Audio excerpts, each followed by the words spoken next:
La vicepresidenta argentina Cristina Fernández de Kirchner está viva. Esto es noticia porque hace apenas 13 horas un hombre le puso una pistola cargada en la cara y apretó el gatillo. Según el presidente Alberto Fernández, que interrumpió la programación de todos los canales argentinos para dirigirse a la nación, esa pistola que estamos viendo justo en esta imagen, ahí la tienen, contenía 5 balas, pero no funcionó. El autor de este intento de magnicidio fue detenido prácticamente en el acto. ¿Qué tal? Buenas tardes. Argentina amanece ahora mismo conmocionada. Se ha decretado día feriado, que sería lo equivalente a día festivo, pero nadie se atreve a decir día festivo, por ejemplo, en España, cuando estamos hablando de un intento de magnicidio. Se han suspendido las clases y las actividades públicas en ese país. Y hablando de clases, justo hoy estábamos pendientes de la vuelta al cole, pero en otro lugar del mundo, en Ucrania. Miles de alumnos han vuelto a las aulas con el temor lógico de sus padres y de sus madres, pero con una premisa que enseguida vamos a escuchar. A pesar de la guerra, la vida debe continuar.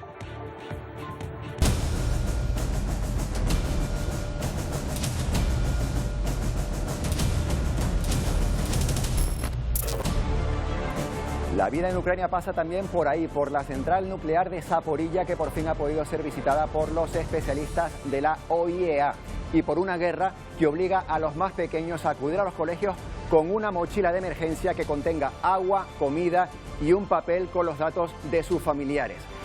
Eso en ciudades como Kiev o Leópolis, porque al norte, cerca de Bielorrusia, han optado por clases telemáticas, y en Odessa se han montado aulas, búnkeres o refugios antibombas para dar las clases. También empieza el cole para los ucranianos refugiados en otros países y también para los niños rusos.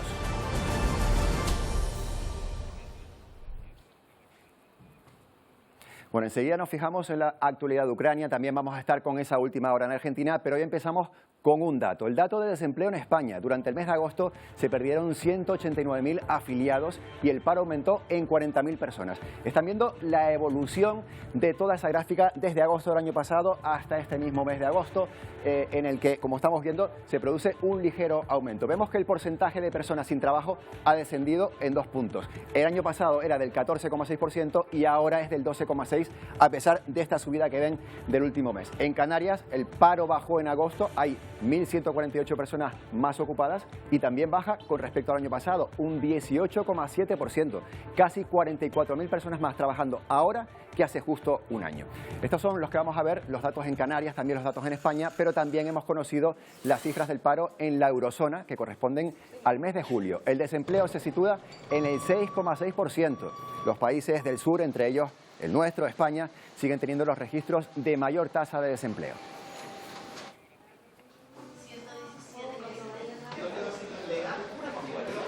Y nos ocupamos hasta ahora de lo que está ocurriendo en la bahía de Algeciras. A principios de esta semana, el choque de 2 barcos produjo que uno de ellos se embarrancara y se partiera en 2. Pese a los esfuerzos por recuperar el combustible del buque, parte se ha derramado al mar e incluso ya está llegando a la costa. Fernando Pérez nos cuenta la última hora desde allí. Hola, estamos en la playa de Poniente, en la línea de la Concepción, donde ha llegado restos de vertido de líquido hidráulico, uno de los primeros vertidos que brotaban del OS-35, el barco que se encuentra a las espaldas del peñón que tenemos también en este campo de visión. La playa ha sido cerrada para el baño, hay bandera roja y las autoridades de la línea han limpiado a través de trabajadores municipales el chapapote o los restos de vertido que se habían depositado sobre la arena de esta playa de Poniente. Se sigue trabajando con los vertidos dentro y muy cerca del barco y de momento se ha extraído un 80% del fuel, aunque todavía queda un porcentaje muy alto para extraer del barco que se encuentra, como decimos, en esta zona del campo de Gibraltar. Nos ocupamos ahora de Ucrania. El Organismo Internacional de Energía Atómica, que se encuentra en ese país, ya ha realizado una primera inspección a la planta nuclear de Zaporilla. El jefe del organismo ha publicado este vídeo que van a ver en las redes sociales. Estamos terminando nuestra visita a la planta nuclear, dice, y completar el primer recorrido a las áreas claves. Aún hay mucho que hacer, ha asegurado el jefe del organismo. Grossi ha afirmado que es evidente que la integridad de las instalaciones ha sido violada en varias ocasiones en los últimos días. Los técnicos se quedarán varios días en la central para estabilizar la situación.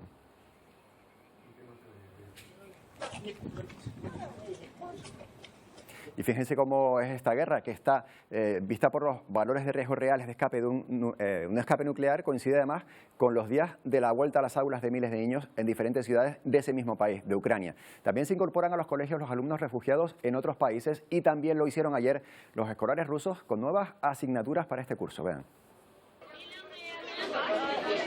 Con caras de ilusión y globos con los colores de la bandera de Ucrania regresan al colegio estos niños en Bucha, una escuela que se utilizó durante los primeros meses de la invasión como refugio y hospital improvisado.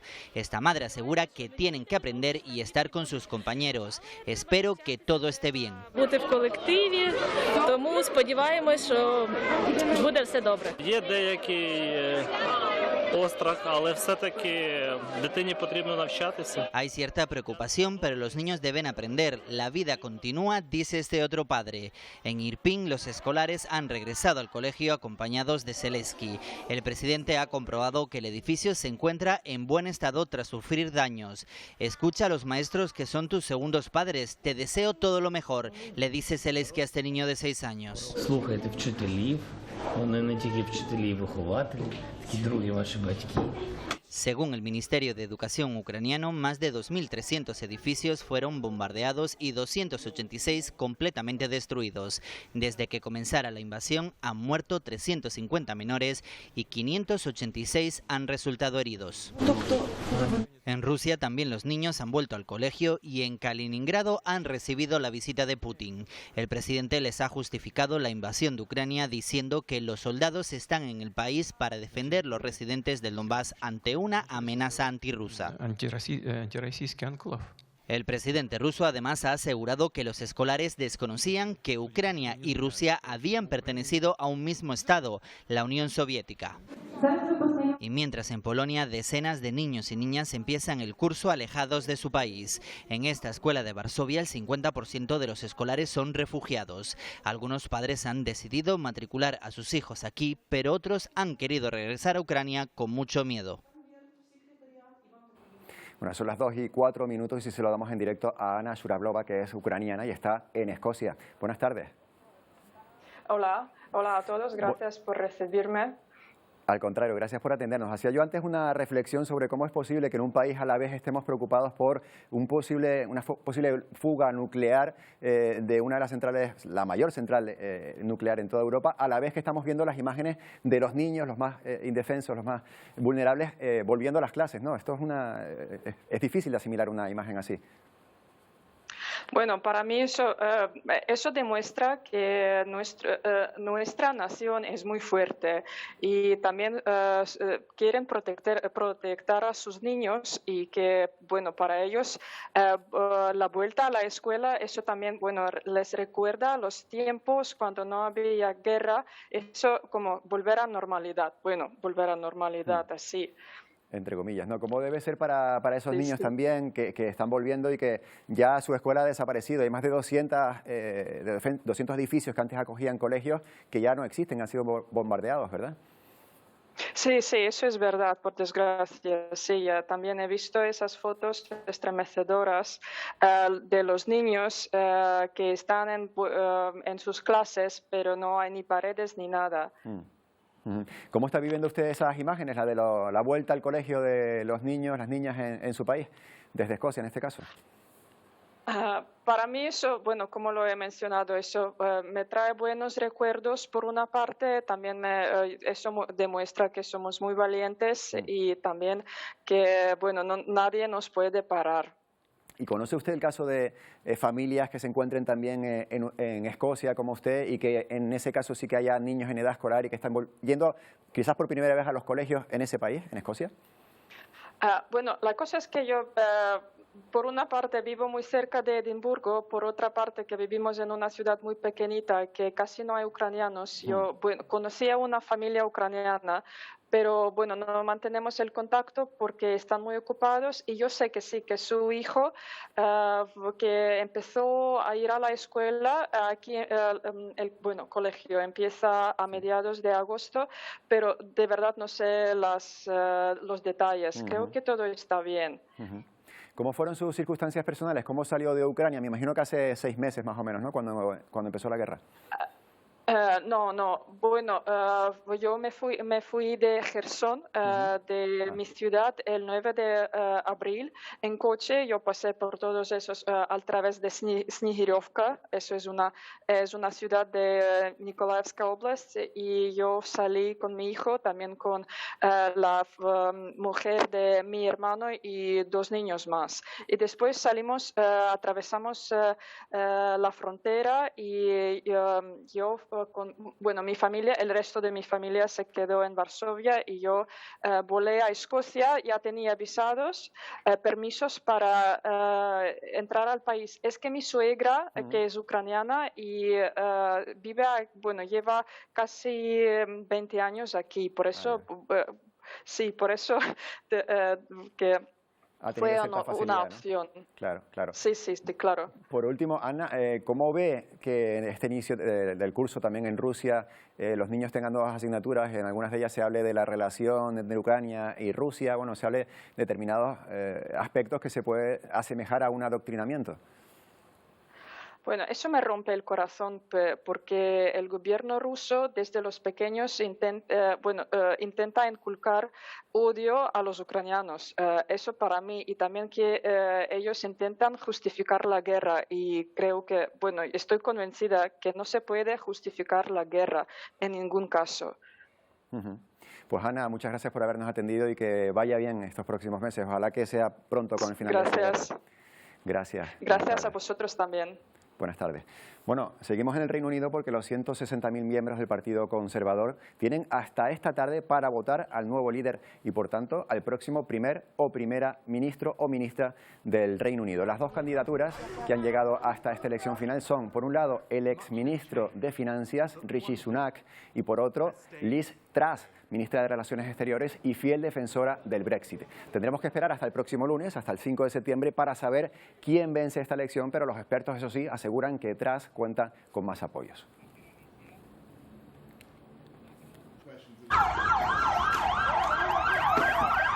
Bueno, en Chile se han producido estos enfrentamientos que ven entre la policía y grupos de estudiantes que piden mejores condiciones en las escuelas de secundaria. Protestas que se producen días antes de que este domingo los chilenos decidan si aceptan la nueva Carta Magna elaborada por el país, un texto que comenzó a escribirse después de que el 80% de la población decidiera en el año 2020 que debía redactarse una nueva constitución para Chile.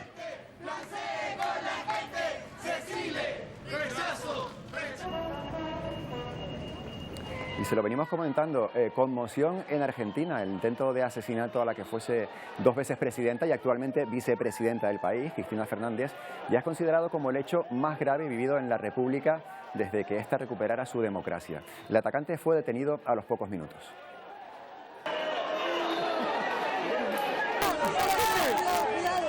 Su objetivo era asesinar a Cristina Fernández de Kirchner, pero todo apunta a que su arma se habría encasquillado en el momento del disparo. El atacante aprovechó para esconderse entre la multitud que se manifestaba para mostrar su apoyo a la actual vicepresidenta argentina, que se enfrenta a un juicio por presuntos delitos de corrupción. Cristina permanece con vida porque por una razón todavía no confirmada técnicamente, el arma que contaba con 5 balas no se disparó pese a haber sido gatillada.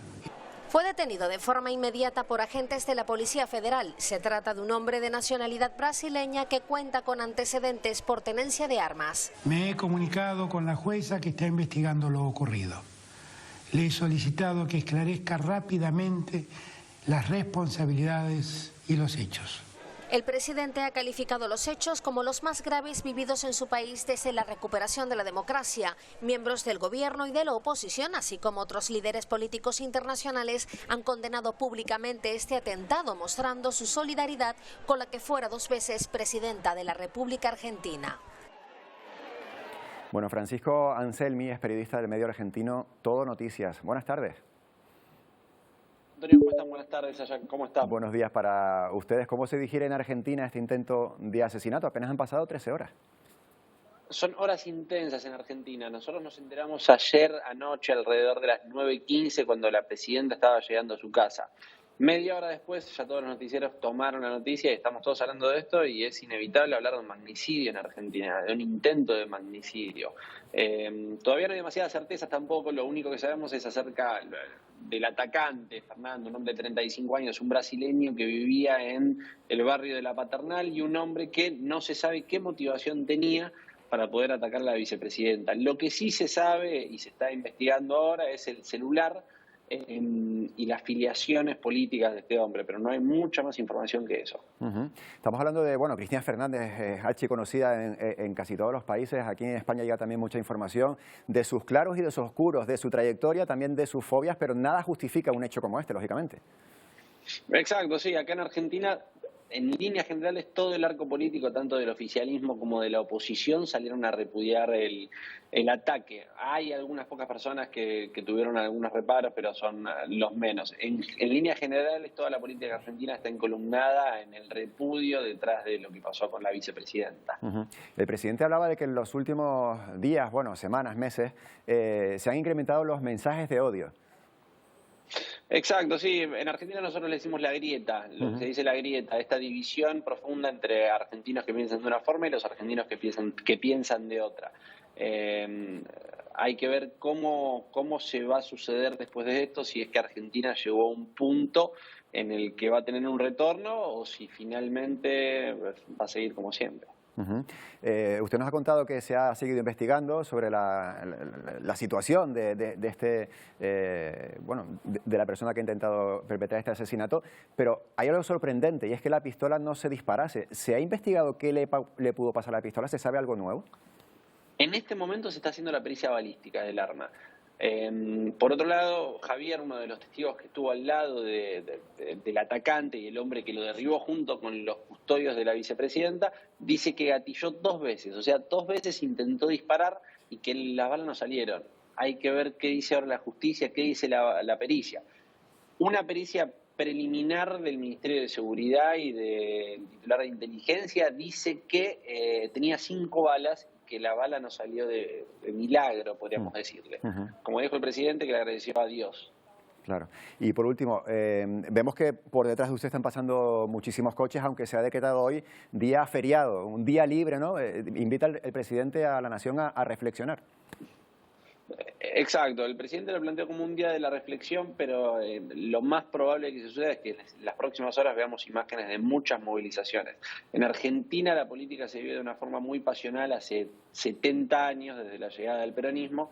Por tanto, seguramente se va a ver en los lugares icónicos de Argentina, el Cabildo, la Plaza de Mayo, el Congreso, movilizaciones gigantes de gente. Así que estemos en contacto porque eso va a ser muy importante. Lo veremos y, bueno, por supuesto, ¿cómo se encuentra Cristina Fernández? ¿Se sabe algo de el lugar en el que está, su estado de salud?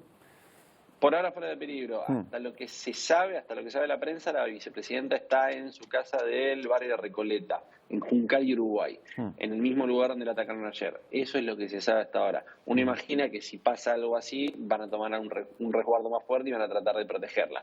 A ciencia cierta, a esta hora es lo que sabemos. Pues Francisco Anselmi, muchas gracias por habernos atendido esta tarde y buenos días para ustedes en Argentina. Gracias. Seguiremos pendientes de Argentina. Recordemos que Cristina Fernández no llegó a recibir el disparo. Yo le preguntaba por el estado de salud, pero bueno, por si tenía algún tipo de nerviosismo o ansiedad, porque no todos los días te disparan o te intentan disparar en plena calle. Bueno, estos días ha tenido lugar en Estocolmo la Semana Internacional del Agua, donde varios expertos han debatido sobre el uso que se debe hacer de ese bien cada vez más escaso. Estos especialistas advierten de que las inversiones dedicadas al agua son insuficientes para un problema que se agrava con el cambio climático. Este mismo verano los ejemplos de sequía se han podido ver en casi todos los continentes. Las altas temperaturas registradas este verano y la extrema sequía que azota buena parte del planeta comienzan a pasar factura. En México, pescadores de la zona de Aldama, en Chihuahua, se han quedado sin trabajo. Está poniéndose más y más duro, se me hace que nos vamos a quedar aquí solos.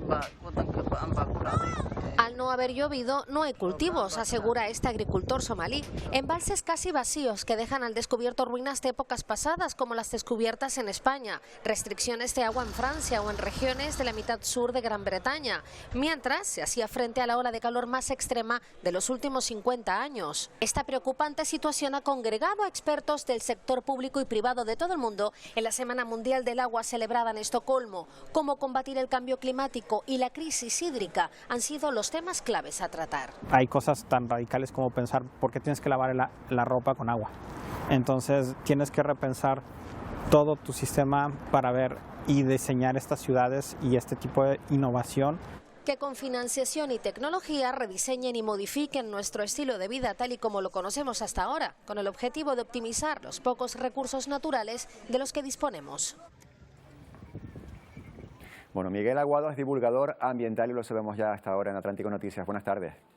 Hola, muy buenas tardes. Bueno, el lema es ver lo invisible, el valor del agua. Apropiado, ¿verdad? Sí, y además tiene un doble sentido. Cuando habla de lo invisible, habla de algo que realmente nos da la sensación de que es cotidiano, lo tenemos alrededor y no le damos valor. Y al mismo tiempo también se hace un énfasis importante en el agua que no vemos, el agua subterránea, el agua que tenemos, que son casi como son nuestras grandes reservas de agua para momentos de dificultad y que a veces estamos o bien extrayendo mucho más de la que tiene la naturaleza capacidad de reponer o bien la estamos contaminando o estropeando, teniendo en cuenta que hay un dato que creo que es siempre muy importante tener y es que el agua no se genera más agua, el planeta tiene la misma cantidad de agua desde el origen del mismo, con lo cual cómo la utilicemos, en qué calidad le demos ese agua y cómo la distribuyamos configura absolutamente todo, las relaciones económicas, sociales y la vida en nuestro planeta. Ya que estamos hablando de ese bien que es el agua, no podemos obviar las sequías que estamos atravesando durante este verano. Lo estamos viendo en Europa, también en otros países, en Estados Unidos, también en partes de China. Volviendo a Europa, ¿usted diría que esto es una cuestión relacionada con el cambio climático o es cíclico? Bueno, lo afirmo yo y lo afirma la ciencia. Claramente hay unos periodos cíclicos en general, pero en este caso este aumento de varias cosas, no solamente de la temperatura, sino del tiempo que dura el verano. El verano se ha alargado en los últimos 10 años 10 días más, con lo cual es más largo, digamos es más largo y más intenso, y esto sí es consecuencia clara del cambio climático, con lo cual esto es una situación provocada por el cambio climático, aunque hay una cierta periodicidad, pero esto es algo que nos tenemos que ir acostumbrando de momento y nos lo estamos encontrando con paradojas. Hay zonas en las que estamos más habituados a ciclos de sequía, la península ibérica ha mantenido periodos de sequía y seguimos teniendo una sequía arrastrando, pero nos ha llamado mucho más la atención pues ver a los ingleses, por ejemplo, con sus grandes parques secos o con problemas de restricciones de agua. Depende también la percepción de la sequía de lo acostumbrado que esté uno a ello, y eso es un gran condicionante también. Claro, claro. Yo creo que estamos poco acostumbrados, siempre hemos pensado que el agua es un bien infinito, ¿no? Que nunca nos va a faltar, y ahora cuando llegan momentos de dificultad es cuando nos vamos dando cuenta. ¿Qué podríamos hacer para ahorrar, para optimizar ese uso del agua? Claro, hay un dato, si me permite, igual que antes estaba hablando de trabajadores en México, nos encontramos en muchos sitios que esto va a cambiar la economía, y simplemente en África esto provoca 50 millones de desplazados, de inmigrantes, porque si no hay agua, no hay economía, no hay capacidad de vida, y eso también cambia la sociedad. ¿Y qué es lo que podemos hacer en el día a día? Pues es lo que se ha visto en Estocolmo. Hay 3 grandes bloques de acción. Uno, el económico, hay que invertir, tenemos tecnología y conocimiento para optimizar y tratar adecuadamente ese agua. Otro, la toma de decisión política, porque además se crean conflictos y cada vez más como consecuencia del agua y toma de decisiones de conjunto, y otra social. ¿Y qué es lo que podemos hacer cada uno? Pues son la suma de esos pequeños hábitos e incluso yo diría demandas que hacemos que puedan ir modificándose. Desde las que ya conocemos, de las sencillas de cepillarse los dientes cerrando el grifo, no derrochar en general. La mejor forma de optimizar el agua no es buscar más agua, sino ahorrar y ser austeros con el agua. Pero tenemos otra, como por ejemplo, yo creo que suena un poco ridículo en la mayoría de nuestras ciudades estar pidiendo que tengamos césped como si fuéramos Escocia. Claro. Pues ese tipo de cosas. Podemos no regar al mediodía, a las 12 del mediodía. Se ha dado una especie de premio Nobel del agua en Estocolmo a un gran experto que ha dado grandes avances en la evaporación del agua. Y le pongo un ejemplo. Regar nuestros campos o nuestros parques y jardines a las 12 o a las 2 supone un 40% de evaporación del agua, un desperdicio de ese agua. Hacerlo a primera hora de la mañana o a última hora de la noche significa aprovechar al 100% el agua. Pequeños detalles, pero que sumados hacen muchísimo. Claro, un poco más de conciencia de lo que estamos haciendo y por qué lo hacemos. Por ejemplo, en el caso de regar es evidente que cuanto menos se riegue las horas centrales del día, menos posibilidad de que se evapore. No hemos hablado de los océanos lo suficiente, pero en los océanos está el 70% del agua del planeta, que también es para considerarlo.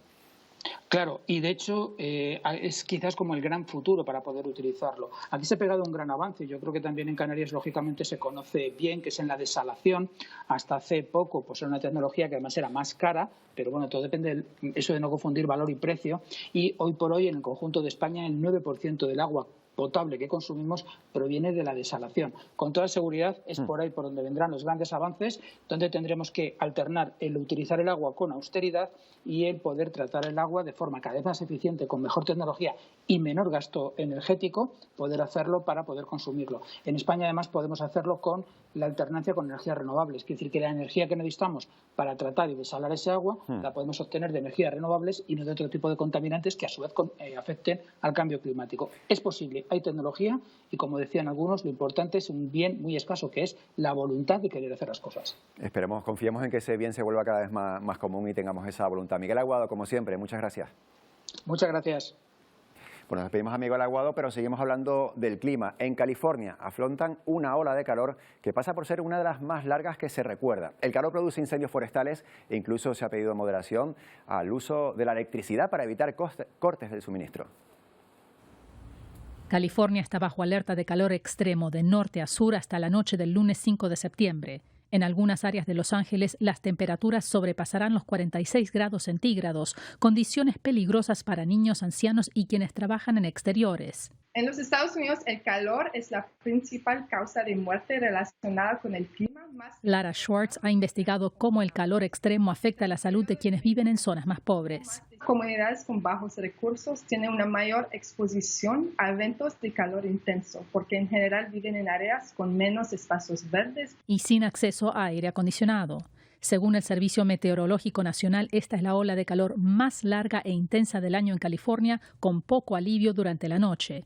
Ante mayor demanda de electricidad, las autoridades urgieron a los usuarios limitar su consumo para evitar apagones.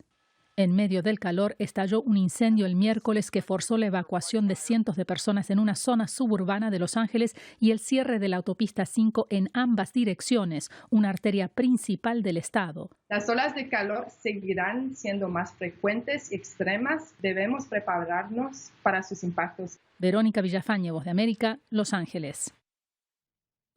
Bueno, es verano, hace mucho calor en ocasiones. En España hemos pasado la peor sucesión de olas de calor en décadas, con 42 días de temperaturas extremas en lo que va de verano. Precisamente con Saila de Falcón, y antes de ver la previsión para el fin de semana, queremos hablar de temperaturas máximas registradas en la superficie terrestre. Saila, hablamos de registros históricos, no solo de este verano, ¿verdad? Cuéntanos esos datos. Sí, Antonio, buenas tardes. Vamos a hablarles de temperaturas máximas alcanzadas en el planeta desde que existen registros a principios del siglo XX. Vamos a hacer un repaso por las zonas más cálidas de la Tierra según los archivos de la Organización Meteorológica Mundial. Van a ver en el siguiente vídeo paisajes del mundo de zonas cálidas donde se han registrado las temperaturas más altas. Vamos a comenzar adelantándoles que ya con 48,8 grados en Sicilia, en Italia, tenemos el récord más reciente, el pasado 2021, y lo primero que van a ver a continuación son imágenes de la zona más caliente del planeta. Es el Valle de la Muerte en California, en Estados Unidos. Es el lugar más caliente del planeta y ostenta el récord de temperatura extrema, 56,7 grados. Se alcanzaron en 1913, hace más de un siglo, por lo que es también la fecha más antigua de la que tenemos registro. Pero estas imágenes que están viendo son justo de hace un año y también los termómetros llegaban hasta los 56 grados. Le siguen los 55 registrados en 1931 en Kebili, Túnez. Los índices normales en esta zona de la Tierra rondaban los 42 grados, pero en los últimos 4 años han experimentado un aumento significativo, alcanzando de nuevo más de 50 grados. Este profesor tunecino dice que solo las personas que residen en la ciudad de Kebili pueden soportar estas temperaturas, con una paciencia y resistencia que compara con la de los camellos. The Garden of Eden, the entrance is in the Beit Shan Valley.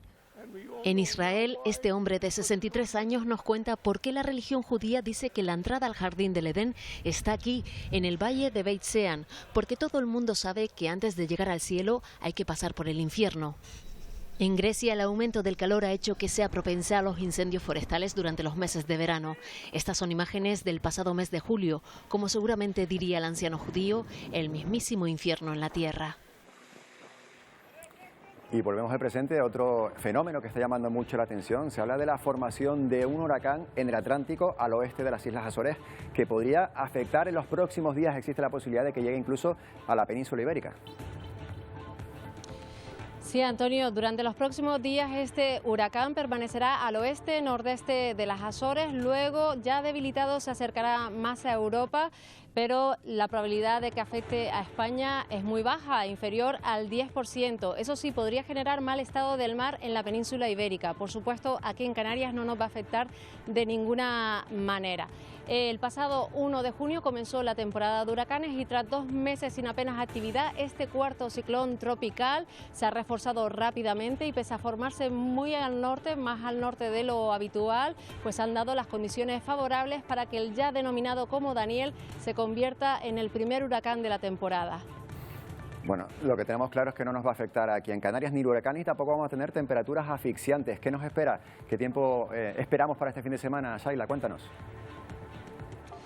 Pues para los próximos días lo que tenemos es cantidad variable de nubosidad y algo menos de bochorno. La inestabilidad poco a poco va desapareciendo por el oeste del archipiélago y nos queda por delante un fin de semana de tiempo agradable y sin calima. Por las mañanas tendremos mayor presencia de nubes, pero por las tardes tendremos amplios ratos de sol. También viento alisio y buen estado del mar. Podremos disfrutar de nuestras playas sin problema, ya que las olas más grandes por el norte apenas alcanzarán el metro de altura. Y como tú dices, ya no tendremos temperaturas asfixiantes. Esa es la buena noticia que tenemos que darles. Descienden los termómetros y los valores en la costa. Las temperaturas máximas rondarán entre los 24 y los 30 grados. Bueno, nos quedamos con ese mensaje. Va a ser buen tiempo durante el fin de semana. Shaila, muchas gracias por esta previsión del tiempo y también por acompañarnos durante este Atlántico Noticias del mes de agosto con tus previsiones. Gracias. A ustedes, gracias.